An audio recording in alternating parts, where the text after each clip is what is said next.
ಪಾಕಿಸ್ತಾನಕ್ಕೆ ಹೊಡೆತದ ಮೇಲೆ ಹೊಡೆತ. ಇವತ್ತು ಪಾಕಿಸ್ತಾನ ಚೀನಾಕ್ಕೆ BLA ವಾರ್ನಿಂಗ್ ಅನ್ನು ಕೊಡಲಿಕ್ಕೂ ಕೂಡ ಮುಂದಾಗ್ತಾ ಇದೆ. ಬಲೂಚಿಸ್ತಾನವನ್ನು ಬಿಟ್ಟು ತೊಲಗುವಂತೆ BLA ವಾರ್ನಿಂಗ್ ಅನ್ನು ಕೊಟ್ಟಿರುವಂತಹದ್ದು. ಪಾಕಿಸ್ತಾನಕ್ಕೆ ಈ ಮೂಲಕ ಪೆಟ್ಟಿನ ಮೇಲೆ ಪೆಟ್ಟು ಬೀಳ್ತಾ ಇದೆ. ಒಂದು ಕಡೆ ಭಾರತದ ಅಟ್ಯಾಕು, ಮತ್ತೊಂದು ಕಡೆ ಬಲೂಚಿಸ್ತಾನದ ಆರ್ಮಿ ಈಗಾಗಲೇ ದಾಳಿ ಮಾಡಲಿಕ್ಕೆ ಮುಂದಾಗಿರುವಂತಹದ್ದು.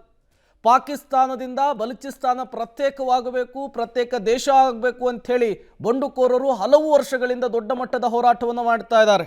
ಬರೀ ಬಲೂಚಿಸ್ತಾನ ಮಾತ್ರ ಅಲ್ಲ, ಖೈಬರ್ ಪಖ್ತೂನ್ಖ್ವಾ ಆಗಿರಬಹುದು, ಸಿಂಧು ಪ್ರಾಂತ್ಯದಲ್ಲೂ ಕೂಡ ದೊಡ್ಡ ಮಟ್ಟದ ವಿರೋಧ ವ್ಯಕ್ತವಾಗ್ತಾ ಇದೆ.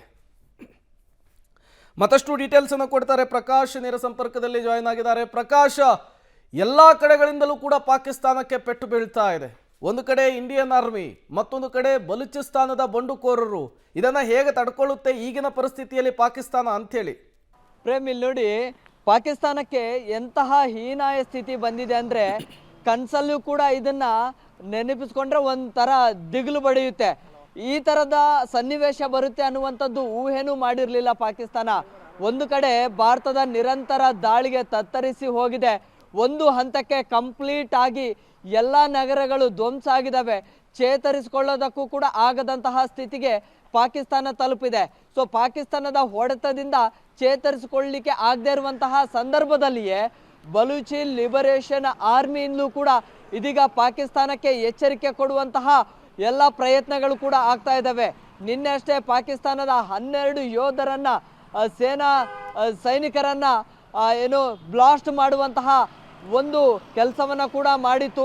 ಈ ಮೂಲಕವಾಗಿ ಬಲೂಚಿ ಲಿಬರೇಷನ್ ಆರ್ಮಿ ನಾವು ಕೂಡ ಸ್ಟ್ರಾಂಗ್ ಇದ್ದೀವಿ, ನಮ್ಮ ತಂಟೆಗೆ ಬಂದರೆ ನಾವು ಸುಮ್ಮನೆ ಇರೋದಿಲ್ಲ ಅನ್ನುವಂತಹ ಖಡಕ್ ಎಚ್ಚರಿಕೆಯನ್ನು ಕೂಡ ಕೊಟ್ಟಿತ್ತು. ಮತ್ತೆ ಈಗಲೂ ಕೂಡ ಒಂದು ವಿಡಿಯೋವನ್ನು ಮಾಡೋದರ ಮೂಲಕವಾಗಿ ಪಾಕಿಸ್ತಾನಕ್ಕೆ ತಿರುಗೇಟನ್ನು ಕೊಡುವಂತಹ ಪ್ರಯತ್ನವನ್ನು ಕೂಡ ಮಾಡಿದೆ. ಕೇವಲ ಪಾಕಿಸ್ತಾನಕ್ಕೆ ಮಾತ್ರ ಅಲ್ಲ, ಚೀನಾಕ್ಕೂ ಕೂಡ ನಮ್ಮ ತಂಟೆಗೆ ಬರಬೇಡಿ ಅನ್ನುವಂತಹ ನೇರ ಎಚ್ಚರಿಕೆಯನ್ನು ಕೂಡ ಕೊಟ್ಟಿದೆ. ಈ ಮೂಲಕವಾಗಿ ಪಾಕಿಸ್ತಾನಕ್ಕೆ ನಾವೇನು ಮಾಡಬೇಕು, ಹೇಗೆ ನಾವು ದಾಳಿಯನ್ನು ಮಾಡಬೇಕು, ಹೇಗೆ ನಮ್ಮ ದೇಶದ ನಾಗರಿಕರನ್ನು ಉಳಿಸ್ಕೊಳ್ಬೇಕು ಅನ್ನುವಂತಹ ಒಂದು ರೀತಿಯ ದಿಗ್ಭ್ರಮೆಗೆ ಒಳಗಾಗಿದ್ದಾರೆ. ಏನು ಮಾಡಿದರೆ ಏನು ಸುರಕ್ಷಿತವಾಗಿರ್ತೀವಿ ಅನ್ನುವಂಥದ್ದನ್ನು ದಿಕ್ಕು ತೋಚದಂತಹ ಸ್ಥಿತಿಗೆ ಪಾಕಿಸ್ತಾನ ತಲುಪಿದೆ. ಸೊ ಈ ಮೂಲಕವಾಗಿ ಜಗತ್ತಿನ ಮುಂದೆ ಪಾಕಿಸ್ತಾನ ಇದೀಗ ನಮ್ಮ ನೆರವಿಗೆ ಯಾರಾದರೂ ಬನ್ನಿ, ಯುದ್ಧವನ್ನು ನಿಲ್ಲಿಸಿ ಅಂತ ಕೇಳಿಕೊಳ್ಳುವಂತಹ ಸ್ಥಿತಿಗೆ ಪಾಕಿಸ್ತಾನ ತಲುಪಿದೆ. ಪ್ರೇಮ್.